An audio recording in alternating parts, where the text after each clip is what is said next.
In most of the world, a Kit Kat is a mass-produced chocolate wafer known for snapping in half. In Japan, the obsession with the brand is driven by the physical anatomy of the packaging itself. This wrapper features text bubbles with specific messages of encouragement, advising students to believe in themselves or keep smiling. On Earth. Japanese students spend 240 days a year in school, about 12 weeks longer than a typical school year in the United States. All of that studying funnels down to a single university entrance exam that dictates the trajectory of a student's entire adult life. The pressure is severe enough that it earned its own term, Juken Jigoku, which translates literally to entrance exam hell. Students who fail the exam on their first try become ronin, a term historically used for masterless samurai. They spend subsequent years in cram schools studying for a second chance. This systemic bottleneck creates intense anxiety for the teenagers taking the test, and for the families watching them struggle through it. That pressure creates an emotional vacuum, where families turn to supernatural and commercial rituals to find an edge. The connection between test anxiety and chocolate comes down to a quirk of Japanese linguistics. The brand name Kit Kat is pronounced locally as Kitto katto. That sounds nearly identical to the Japanese phrase Kitto Katsu, which means guaranteed win. This linguistic marketing extends to other brands.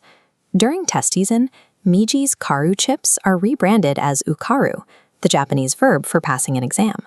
The packaging mimics a Shinto religious object, featuring a printing white cord knot resembling a traditional amulet.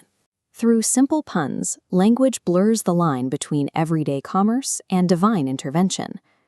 To trace these commercial puns back to their source, we have to leave the convenience store and walk over to Yushima Tenjin, a traditional shrine located just outside the gates of Japan's most prestigious university.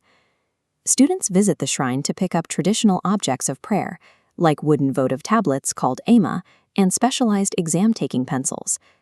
These objects rely on another linguistic overlap.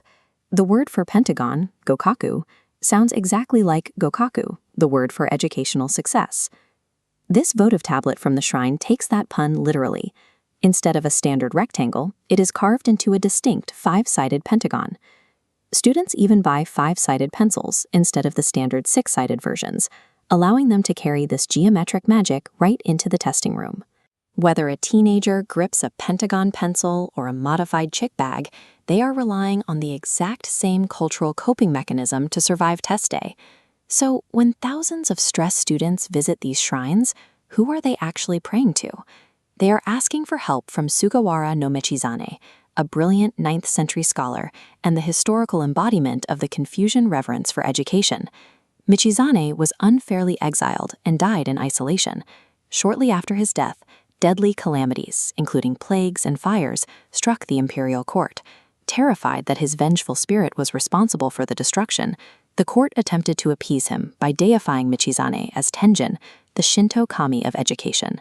Seeking out Tenjin's blessing reflects a core concept in Japanese religion called genzei ryaku, the pursuit of highly practical, this-worldly benefits through specific rituals.